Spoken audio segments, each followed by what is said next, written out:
No kõige levinum müüt minu arvates on see, et massaaž peabki olema valus. Et Ja kui valus ei ole, siis oli pointless. Jaa, siis ta ei aita. Et siis ma oma probleemist lahti ei saa. Et ta peabki olema valus. Aga et tõepoolest mõnikord massaaž võibki olla valus ja inimesed on väga erinevad. Kliendid on väga-väga erinevad. Et on neid inimesi, kellele ainuüksi silitades juba tekib valuaisting ja on neid, keda sa töötled hästi tugevalt, ütleb, et tee veel tugevamini, ma ei tunne mitte midagi, et ehk et ta jääbki nagu seda valuaistingut ootama, sest tema peast tiksub kogu aeg see teadmine, et kui ma tunnen valu, siis hakkab massaaž tööle. Aga see ei ole nii. See ei pea niimoodi olema. Muidugi me ei saa välistada ka seda, et on inimesed, kelle närvisüsteem on väga ärritunud seisundis, seega juba kerge puudutus või valuaistingu talle esile kutsuda. Mul on olnud kliente selliseid, kes ainuüksi silitades ja siludes, ehk et siis libistades käsi siis nahapinnal, ta juba ütleb, et mul on väga valus. Ja minu jaoks on see signaal sellest, et tegelikult selle inimese pinge ja stressiseisund on olnud väga pikaajaline. Ja tema puhul ma ei saagi rakendada midagi tugevamat sellepärast, et valu muuseas on samamoodi stressiallikas. Ja kui me massaaži teeme, siis massaaži ajal ma tihtipeale ka küsitlen klienti, et kuidas sa tunned ennast, kas siit on valus, kas ma võin tugevamalt teha. Ja minu jaoks on see selline hea küsimus, mille puhul klient kunagi valetada ei saa sellepärast, et kui juba on valus ja ma küsin, kas ma võin tugevamalt veel vajutada, siis temas läheb kohe häire tööle, mõtleb, et issand jumal, et kui ta veel tugevamalt vajutab, et kui hulluks siis see olukord läheb. Ja tema jaoks on see nagu stressifoon. Ehk et see valu peaks olema selline, kui ta üleüldse tajutav on, et siis ta peaks olema selline mõnus, magus ja nauditav. Selline mõnus, magus, nauditav tundlikkus. Ja tegelikult teadlased on ka välja uurinud selle, et just see magus valu on see, mis käivitab meie kehas selliste heade hormoonide tootmise protsessi. Ja hormoonid meie kehas mängivad jälle väga olulist rolli. Ja mul on ka näiteks kliente, kes mul regulaarselt massaažis käivad ja nad tulevad laua peale, nad heidavad pikali, ma panen alles talle lina peale, ta ütleb, tead, juba on hea. Et juba on nii mõnus, ma pole veel midagi tegema hakanud, aga juba tema keha teab, mis järgnema hakkab, see puudutus on meeldiv, mõnus, pakub talle turvatunnet, aitab hingamist nii-öelda sügavamaks viia, aitab häid hormoone toota ja see lõõgastumise protsess juba ajus läheb käima enne, kui massaaž on alanud. Muuseas, juba 1950-60 aastal selline teadlane nagu Harry Maslow, kui ma ei mäleta, Maslow oli tema nimi, tegi uurimise ahvibeebide peal. Ja tänapäeval selliseid uuringuid enam ei tehta, sellepärast, et see ei ole eetiliselt lihtsalt nagu õige, aga 50-ndatel, 60-ndatel ta tegi siis sellise katse, kus ta siis eraldas siis ahvibeebid, vastsündinud ahvibeebid oma emadest ja pani siis need ahvibeebid siis 2 erinevasse puuri. Ühes puuris oli siis niinimetatud asendusema sellise metallkarkassi näol, mille peale oli siis see karkass oli kaetud siukse pehme ja koheva karvase tekstiiliga. Ja teises puuris, kus siis oli teine ahvibeebi, oli samamoodi see metallkarkass, aga seal ei olnud sellel mingit katet peal. Ja see ahvibeebi, kes siis oli ilma selle karvase asendusemata, siis temale regulaarselt anti süüa. ja teisele ahvibeebile siis anti ainult aeg-ajalt ja harva süüa. Ja mis sa arvad? Mis sa arvad, kumb ahvibeebi paremini toime tuli? No see, kes sai kontakti luua selle karvaga. No just. Jaa. Ehk et sealt siis teadlane sai aru, et kuivõrd oluline on siis see ema ja lapse lähedus. See puudutus. See puudutus just nimelt. Ja selle puudutuse tulemusena kusjuures või selle puudutuse puudumisena kusjuures ka meil inimestel areneb välja selline alateadlik teadmine, et mulle ei meeldi puudutus või mulle meeldib puudutus. Ehk et puudutus on see, mis minus käivitab siis selle turvatunde, rahunemise, mina oma õpilastele ütlen, et parasümpaatilise närvisüsteemi, ehk et meie keha jaguneb nagu sümpaatiliseks, autonoomne närvisüsteem ja parasümpaatiliseks, et sümpaatiline närvisüsteemi osa on see, mis on pidevalt aktiivne ja aitab meil püsida aktiivsena ja tegutseda ja toimetada ja õpilastele ma ütlen ka, et vaata, kui su silmad hakkavad kinni vajuma tunni ajal, et sa enam ei jaksa kuulata, mida ma räägin, siis sinu parasümpaatiline närvisüsteem on aktiviseerunud, sest su sümpaatiline on väsinud. Ja parasümpaatiline närvisüsteemi osa jälle vastutab meie kehas siis selle taastumise ja tervenemise protsessi eest. Seega nad peaksid nagu omavahel tasakaalus töötama. Ja kui meie sümpaatiline närvisüsteemi osa on pidevalt aktiivne, siis ta väsib lihtsalt ära. Ja seesama teadlane tegi ka muuseas 10 aastat hiljem tegi veel ühe uurimise, kus ta siis viis läbi sellise katse, kus testiti siis inimeste stressitaluvust. Ja siis jagati siis inimesed 3 erinevasse gruppi. Ühed inimesed olid siis need, kelle stressitase hoiti pidevalt hästi kõrgena. Siis teine grupp oli selline, kus stressitase oli ebaregulaarne. Et aeg-ajalt oli stressifooni ja siis oli jälle sellist puhkusefaasi, stressivaba faasi. Ja siis 3. grupp oli siis selline, kus stressi ei olnudki. Ja jälle esitan sulle sellise küsimuse, mis sa arvad, milliste nendest 3 grupist inimeste puhul on kõige parem stressitaluvus? No loogiline oleks, et need, kelle olid pidevalt stressis. Minu jaoks on loogiline. Ei ole. Tegelikult see teine grupp. Sellepärast, et nende stressitaluvust treeniti ja ehk, et nendel oli stressiperiood ja siis oli taastumise ja puhkamise periood. Ja siis oli stressiperiood ja taastumise puhkamise periood. Mis tähendab siis seda, et kui meie stressifoon on pidevalt kõrge ja meil taastumiseks võimalust ei ole ja ei anta, siis meie närvisüsteem on ülekoormatud ja me ei talu enam seda liigset stressi. Me oleme pinges, mitte ainult närvisüsteem ei ole pinges, vaid lihased on pinges, hingamine on pinnapealne, õlad on tõstetud, meie tähelepanu on häiritud ja ka siis see, kuidas me reageerime siis erinevatele ärritustele igapäevaselt, siis ka see on häiritud, see ei ole enam tasakaalus või adekvaatne. Küll aga inimesed, kes siis aeg-ajalt saavad puhata, taastuda ja näiteks massaažis käia, sest massaaž reeglina on just stressi leevendava toimega, kui me räägime näiteks lõõgastavatest massaažidest, näiteks holistiline teraapia, mida ma pakun, et siis see on just see moment, kus inimene saab aja maha võtta, närvisüsteem saab puhata, parasümpaatiline närvisüsteem saab parimad toimimistingimused, ta saab puudutuse, ta saab läheduse, ta saab turvatunde, ta saab reaalselt 1,5 tundi täiesti stressivabalt puhata, taastuda ja lõõgastuda.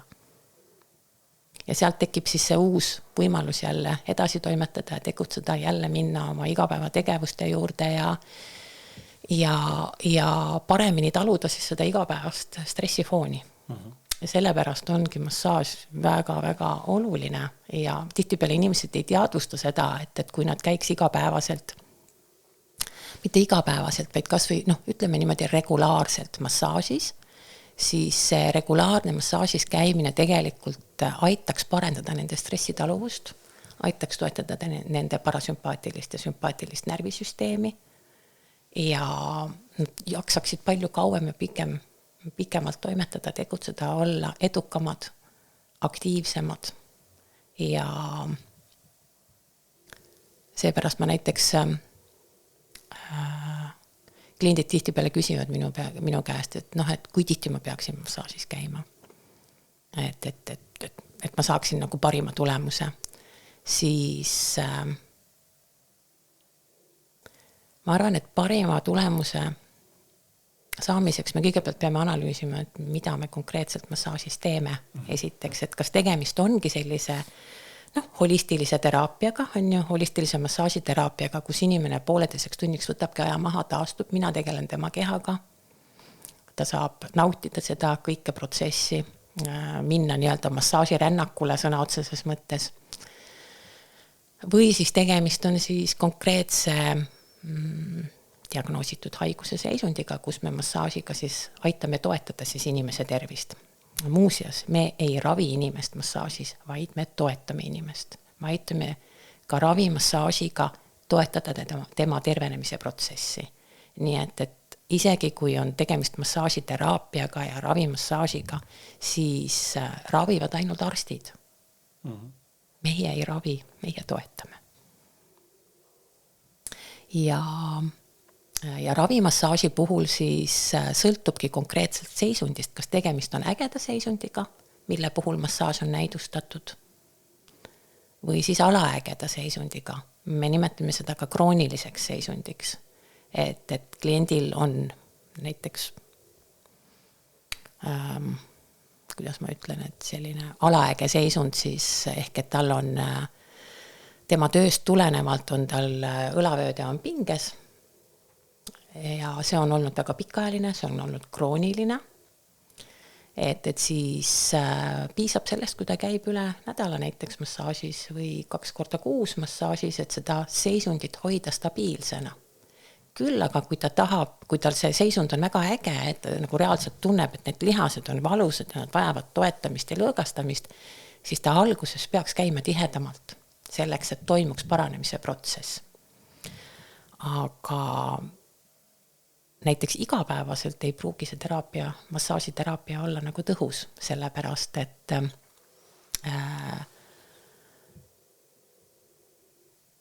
tegelik tervenemise protsess hakkab toimuma inimesega peale massaaži. Kui keha hakkab selle massaaži toimest nii-öelda tulenevalt siis seda nii-öelda närvisüsteemi kaudu nii-öelda tervenema. Ja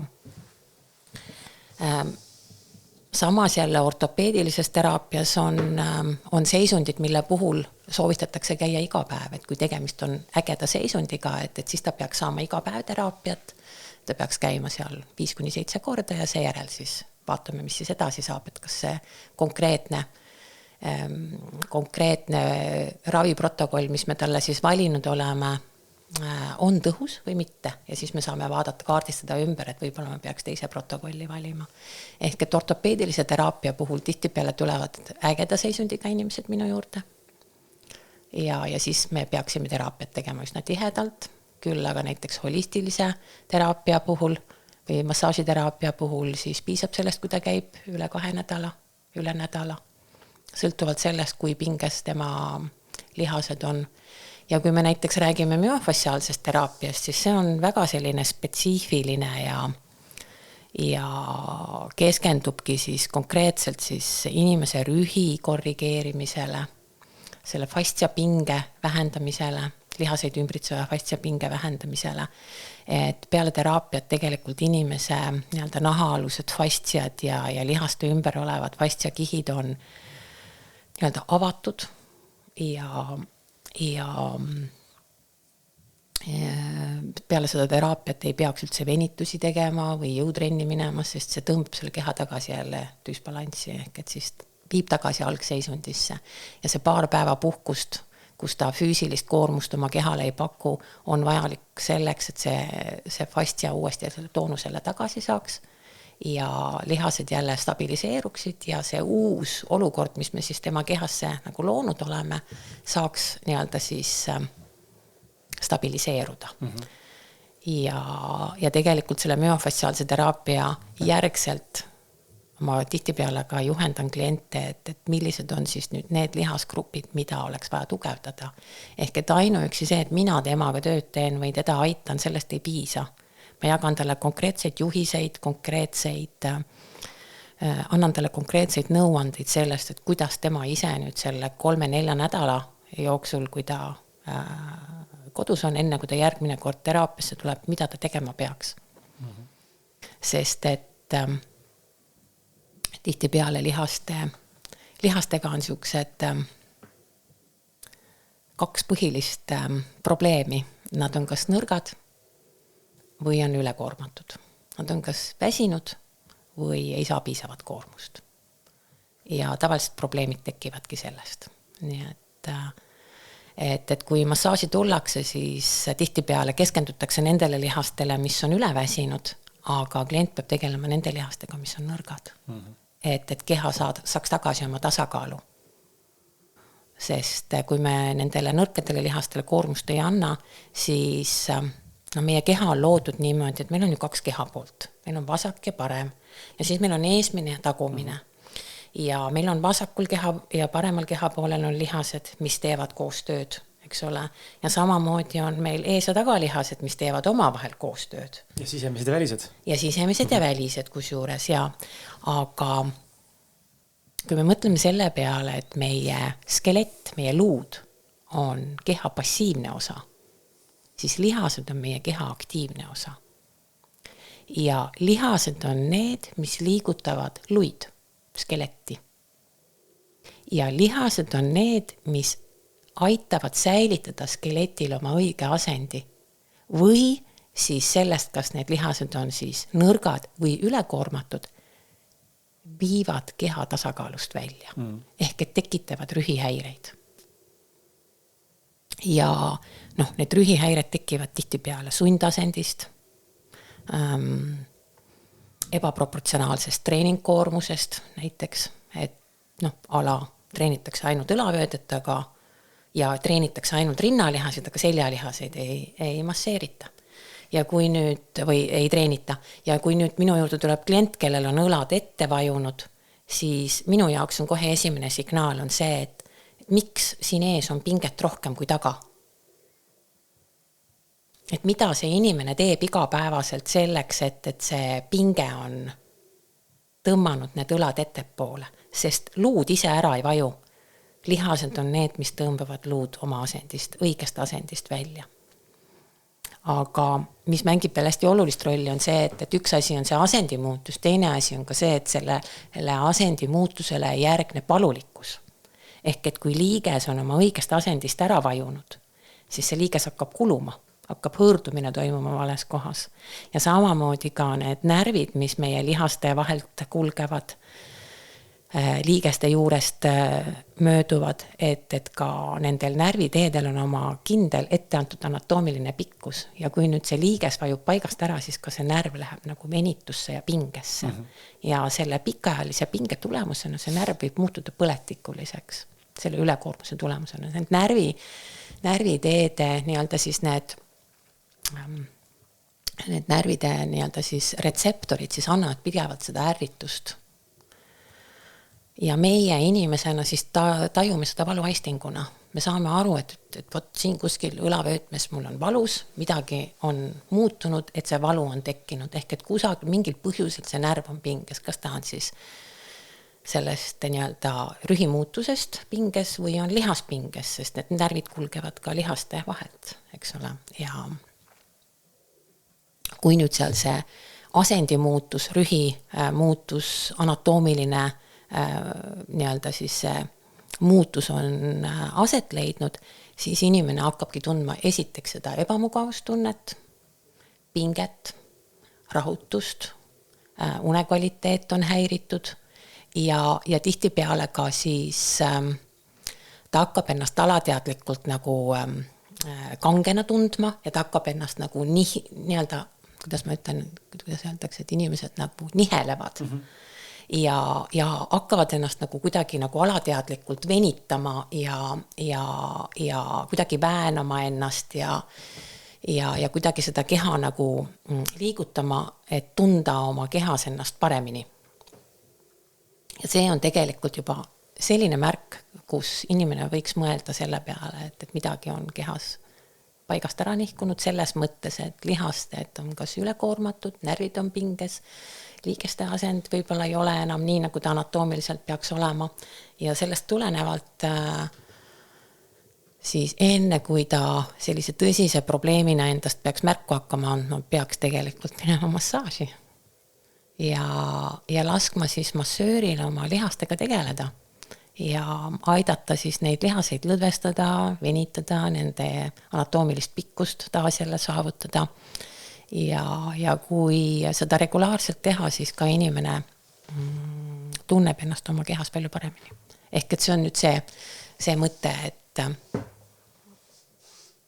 et me peaksime oma keha hooldama regulaarselt.